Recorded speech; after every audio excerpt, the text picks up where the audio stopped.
We're on Apple Podcasts now. Yay! Yeah. We're also on Google Podcast, and we've been on Spotify. So, wahoo. All the places. All the good things. Oh my goodness. How are you today? I am good. I'm good. I'm excited because we're talking about gender. How are you? I'm excited to talk about gender as well. You know, it's a beautiful day out today. It says that it'll rain at like 5, which I have no clue. But doing that, and then I have some exciting stuff to do after work tonight. So all the good things, all the good things. Yeah, that's exciting. You ready to talk about racism and gender? Because our favorite term, intersectionality, came up. It did come up. Yes, I'm very excited. Alrighty. So why don't you go first then? Key takeaways. Key takeaways. Definitely intersectionality. I'm really glad he brought up Kimberly Crenshaw and all that she's done to coin intersectionality. I follow her on Twitter. I would recommend it. She's amazing. Yeah. Go ahead and hit that follow button. I'm gonna do it right now. Give me a second. Okay. I'm like flipping through. Okay, found it. Cool. All right, I'm gonna go hit that follow button. Yes, hit that follow button. Yeah. So what else were you thinking whenever it came by on gender? I'm really thankful for the emphasis that was put on how even in an anti-racist space, there still can be, and most likely is, sexism too. Like the two dragons that Black and brown women face, because I feel that's where I am right now. Like I'm hyper aware of, in anti-racist spaces, there's still sexism. Yeah. And like we get to sexuality next week. We do. Which comes even more into a head with racism and sexism, as well as homophobia. So we get to talk about all of the oppression. All of them. Yeah. All of the oppression. Yeah, and it's all intertwined, I feel. Exactly. What's her username on Twitter, by the way? It is, I think his name is Instagram, Kiera_A. No, not you. Wait. What? What? I wasn't asking for your Instagram. I was asking for the Instagram of Kimberly Williams. Yeah. I will. Or the Twitter. Yes. I am. Williams. Here we go. At Sandy Locks. There she is. Woohoo. Yes. There we go. I will leave the handle in the description for all of the peeps who are listening, because that is a must follow. You've been doing such a good job with the social media for this. Honestly, like my entire social media feed recently has just been my plants. Yes, but they're lovely plants. I mean, we deserve to see them. Thank you. They're happy, I hope. They're green. But anyways, back to gender. Yeah, it's described as such a double whammy whenever it comes to racism,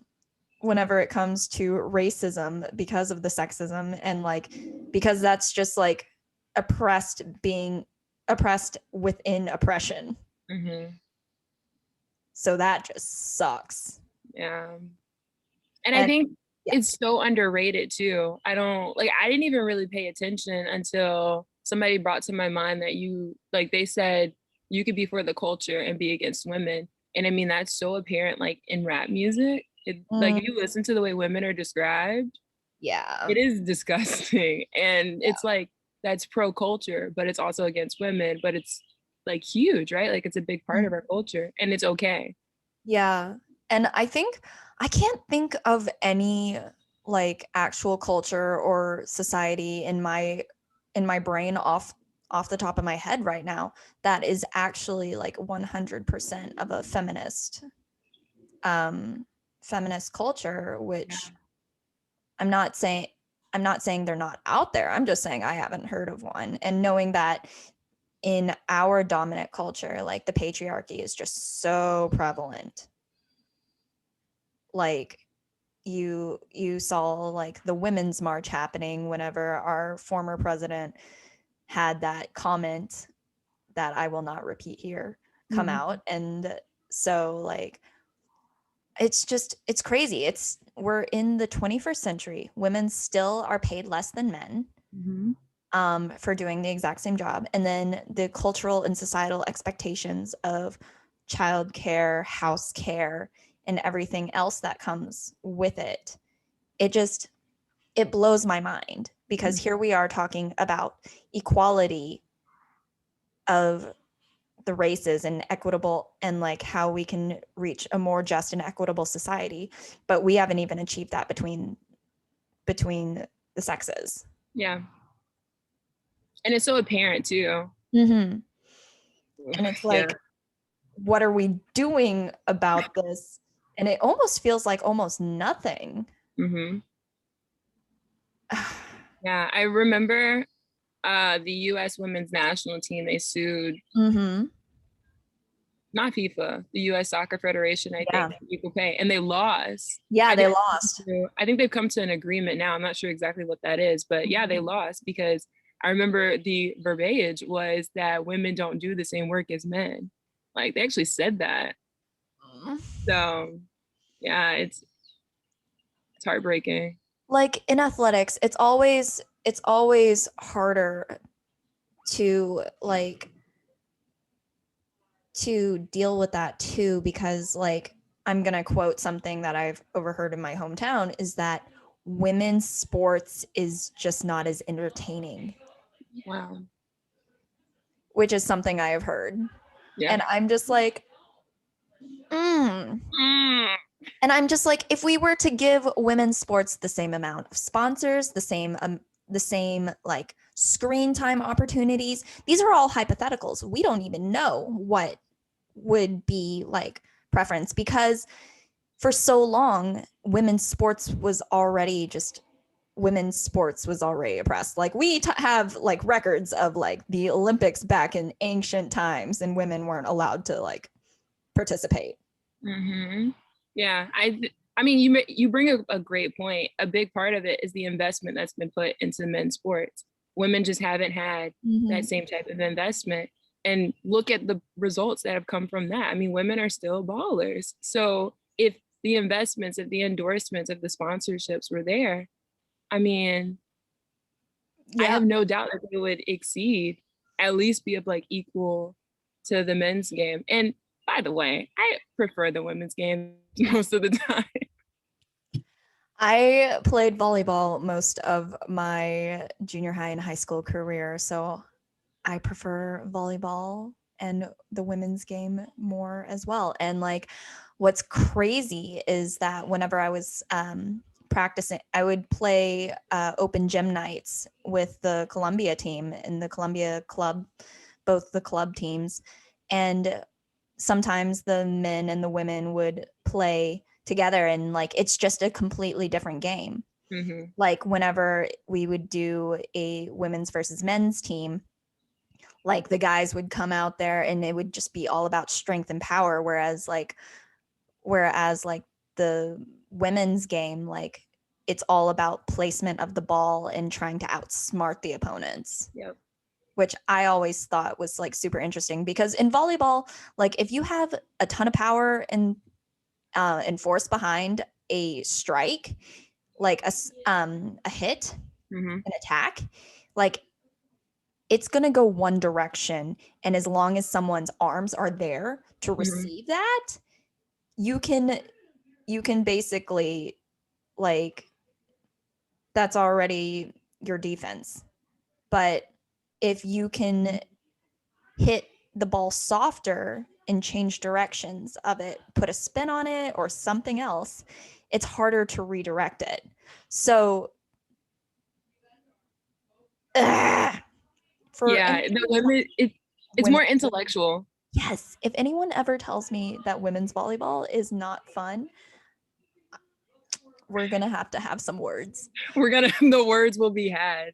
But like even at my university, Title IX. So my university, so Title IX, a lot of people think of it as like a sexual harassment, sexual assault type of legislature policy. Yeah. A lot of people think of Title IX as solely about that, but it's actually about more about gender equality in sporting teams too. So what it says, and if I'm wrong, someone please call me out on it, but what I recall is that Title IX states that the amount of sportsman scholarships that go to men's sports also must go to a women's sport. Ah. So at my university, I went to Baylor University in the South. Football is a huge deal. So if they're going to give 30 full rides football scholarships, they need to have 30 women's scholarships somewhere too. Mm. So my school has a number 1 ranked acro and tumbling team, like a top tier ranked equestrian team as well. And so that's how they supplement women's sports. But obviously, acro and tumbling and equestrians, like they're at the top of their game, but they're not getting near as much publicity or anything else as the football program, because the football program makes the most money. Yeah. And like even in high school, like the booster program in my high school, like they built a $6 million indoor practice facility for 15 through 18-year-olds. And I remember being in volleyball and we were having to like sell chocolates and whatever just to get a new volleyball net. Yeah. Yeah. Like a slap in the face. And I mean, how was y'all's football team in high school? We went to state. Oh, okay. So I just yeah, at my high school, our football team, they were treated like kings, and meanwhile we're like carrying our own goal for lacrosse and like raising money for uniforms for volleyball. There's a clear message sent that these are the more important sports. Yeah, exactly. It's just like I can't think of an example about like gender equality because I haven't witnessed one. No. And how that compacts with racism just makes it even so much worse. So for like women of color, it's like there have been studies shown that women of color make even fewer cents to the dollar to the white man than white women. Yeah. There's all these studies. What are we doing about it? Yeah, and then there's also research that says woman of color, Black woman, I'm not sure. Black woman is more likely to die from childbirth than any other race, which is so scary. Like medical racism and maternal health is also like just not equal. It's not. Yeah. It's so unfair. And if you've been following, I'm gonna look her up really quickly because a fellow social worker actually in Ohio, Instagram handle, trust me, I'm a social worker, Megan Torres or Megan Torres. Yeah. Megan Torres is a social worker and she experienced medical racism at a hospital. And this has been in real time. I think I've mentioned her before, like the handle, trust me, I'm a social worker. Definitely. Yeah. Amazing. I am a fan. Okay. But yeah, she's been experiencing all of this. And this is someone with advanced degrees that has their own like leverage and power and knows how to wield it. but is still being discriminated against. So even like the highest of high achievements that you can get, like in the social work realm, like she is still experiencing racism and medical racism, which is crazy. Yeah. It's just really interesting that regardless of all of your accolades, you like in the eyes of racism, in the eyes of capitalism, in the eyes of misogyny, you are still a woman. You are still a person of color, and you are subject to that same type of racism that anyone is. And so I think it's really interesting that there's this expectation that, okay, I'm super all of these things. I've done all these great things. There's just like a leveling, like a hierarchy. Because, and I think that's something that I've definitely been woken up to throughout this like pandemic situation, especially like Breonna Taylor, because she was sleeping in her bed. That literally could have been any Black woman, you know? So the fact that no one's exempt, I think is what I'm trying to say, from racism. And so I think that's why it's really important how we treat everyone, the most vulnerable, the most unrepresented, and not just how we treat, because that's the problem with capitalism, how we treat our most productive as opposed to how we treat every single person. Like there is no baseline of human decency and of human dignity.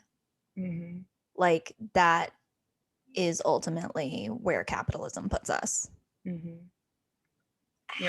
You're only worthy if you produce, and when you're not, then you're not worthy, and that is a problem. And then it defines on what, and like it defines on what you produce too. So if capitalism says that women are only supposed to produce children, and it doesn't put any value or investments on women being productive in any other role. Yeah, and we live by that.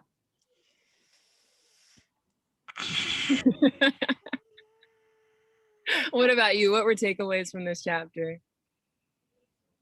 Literally everything that we've been talking about with the whole intersectionality. Like I just I can't get over it. I genuinely just can't get over how excited I am to talk about this. And I've loved how the conversation's gone so far. And like what is the way that Kendi wrote about it? Because like we also talk about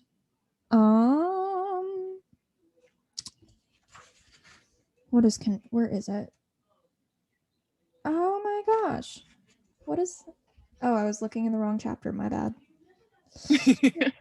I loved the part about Kendi's parents, like whenever they were gearing up for their wedding.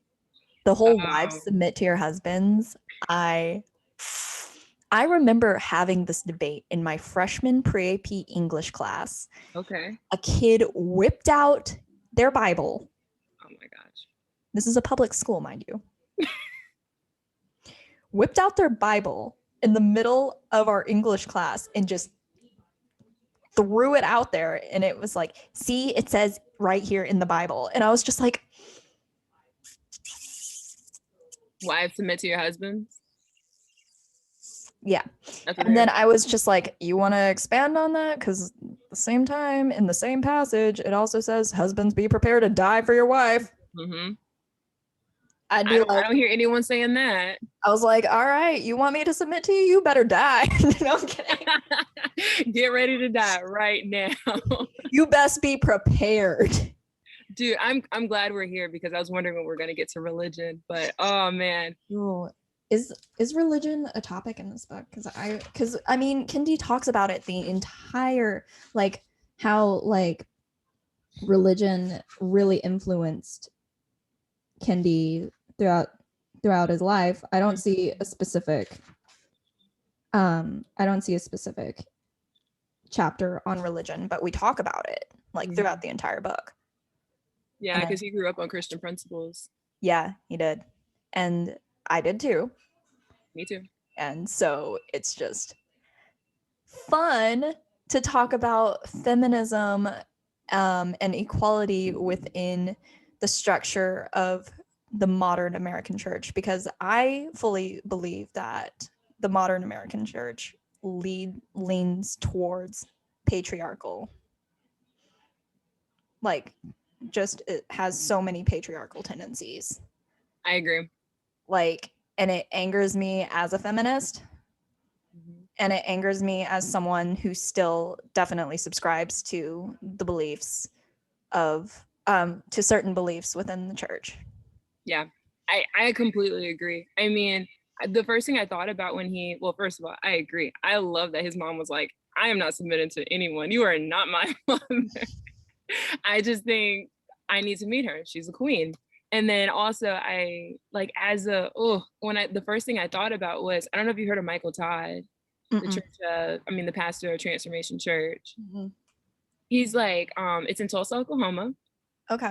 And it's like a mega church now. It started small, but it's huge now. And I mean, he is a great pastor. We can debate if he's a great pastor. Let's have a bonus episode strictly about religion. Huh? Let's have a bonus episode about race and religion. I want to do it. Definitely. Mark it down on the calendar. I got this. Okay, continue. I'm so sorry I cut you off. Okay. He like, in my opinion, he's had multiple examples of saying sexist rhetoric. Mm-hmm. And so like the first time he said it, I like embarrassingly was just like, okay, but that's what he thinks. And so I continued to listen to him. But lately, it was during the pandemic, like quarantine time, and he said something about men not doing what social media says is good, doing what's best for your family. And then for women, he said, don't do the silhouette challenge, because I mean, I never saw the silhouette challenge, but apparently when you show like more parts of your body, then the guy's not going to care about what you have to offer, because he's seen like all that he needs to see. And so I am done with Transformation Church, because I can't, like, he's made it clear he's sexist. And I have so many fights with so many people because I'm like, he's sexist. Like, that's not a line drawn. That's not, oh, that's not a good leader, he's sexist. Oh no, you're going to continue to listen to him. I feel like that's with so many institutions. Yeah. So let's think about that, because sexism is something that is gotten away with. See how much I am gripping my cup. Sexism is something that is just accepted. It's just accepted as a fact of life. And like, no one is daring to think beyond that, because like, what if institutions like the church weren't structured solely around the patriarchy? Like, as has been established, separate does not mean equal. Mm-hmm. And there's definitely specific separate situations whenever it comes to the most prominent I'm thinking of is a men's ministry and a women's ministry. Yeah. And that doesn't even include gender fluid, non-binary, transgender. Like, they're not even in the picture, unfortunately. So like, also subscribing to racism within just the gender binary is also just like, like, I think that Kendi will touch on the LGBTQIA community more whenever we talk about sexuality. Yeah. But everything that we know, even that I have learned since this book came out, like in the last 2 years, about gender expression and gender identity, I feel like could be its own chapter.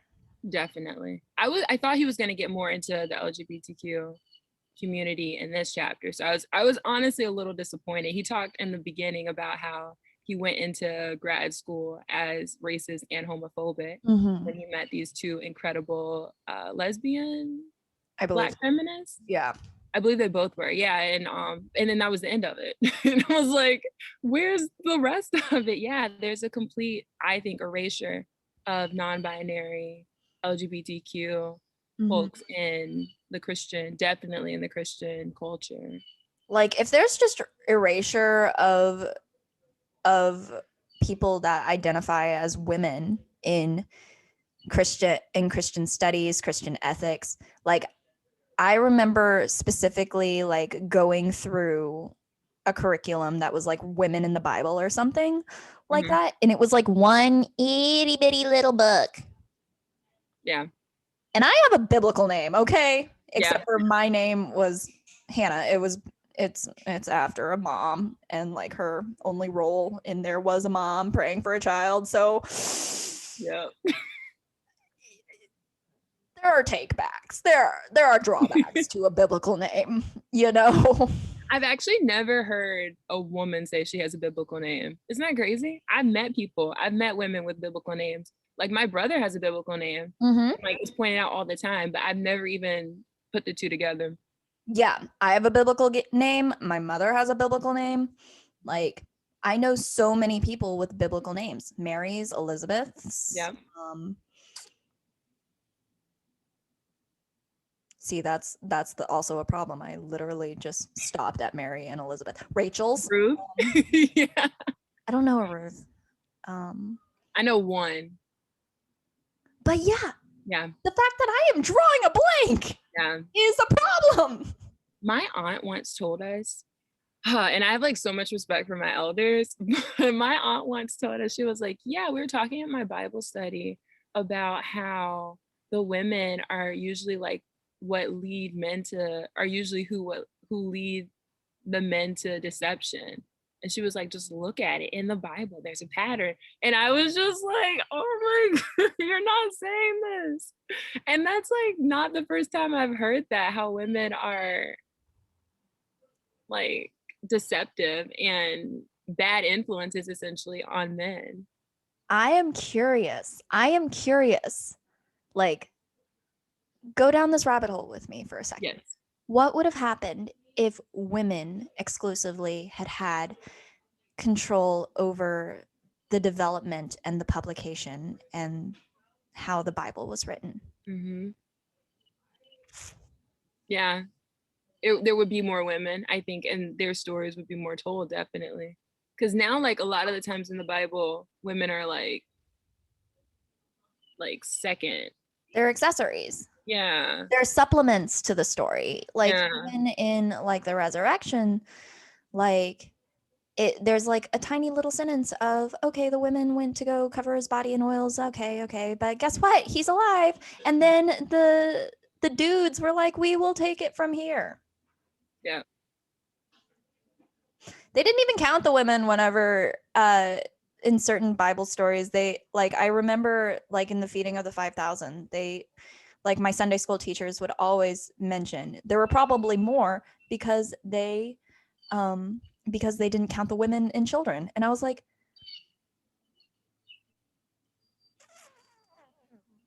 And like, how are we women of faith supposed to? How are we supposed to take that? How are we supposed to continue on? We were literally not counted in these stories.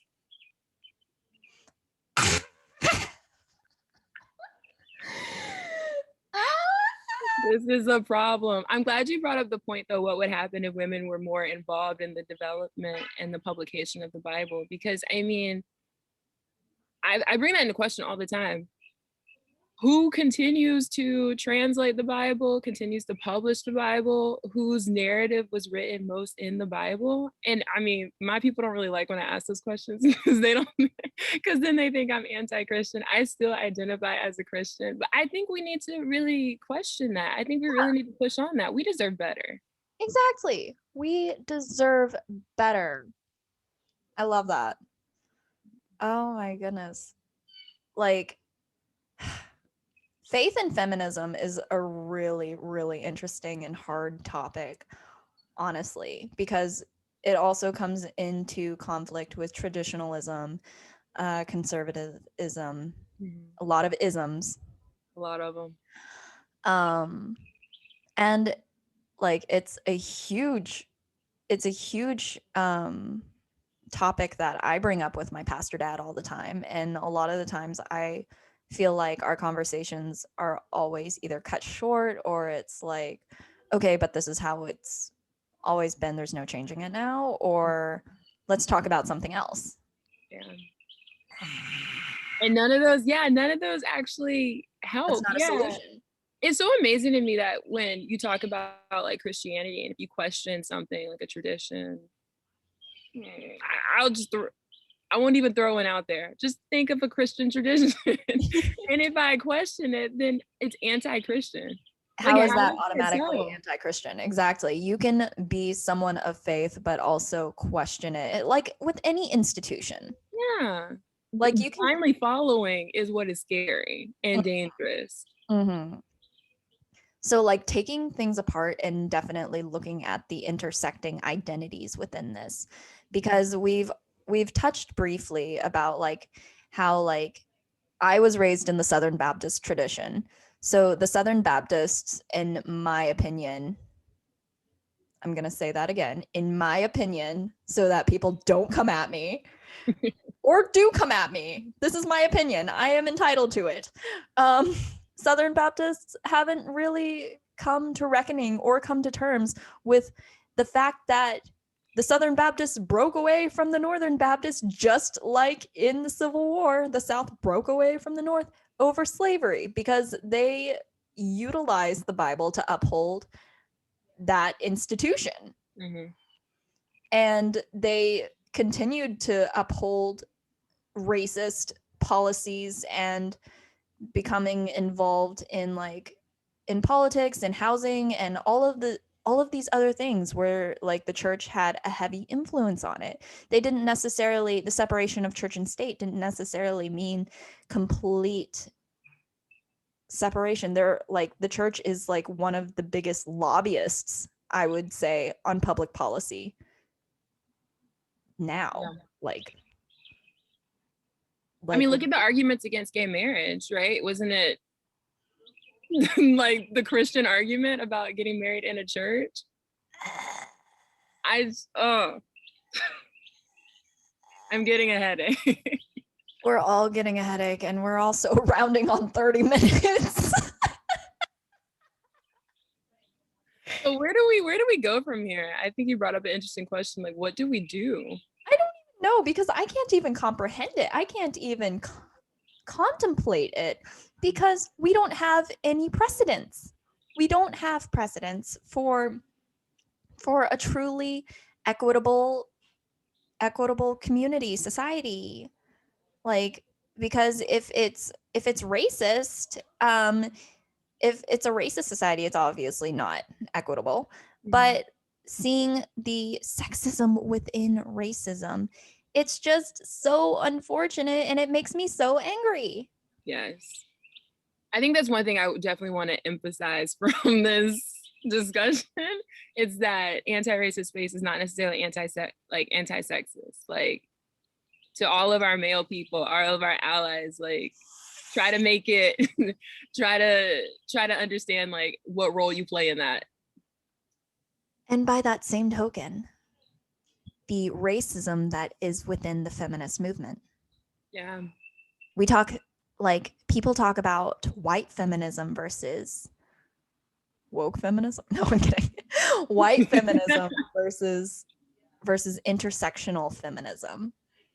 Like whenever you take out Black and brown feminists out of feminist history and out of feminist movements, like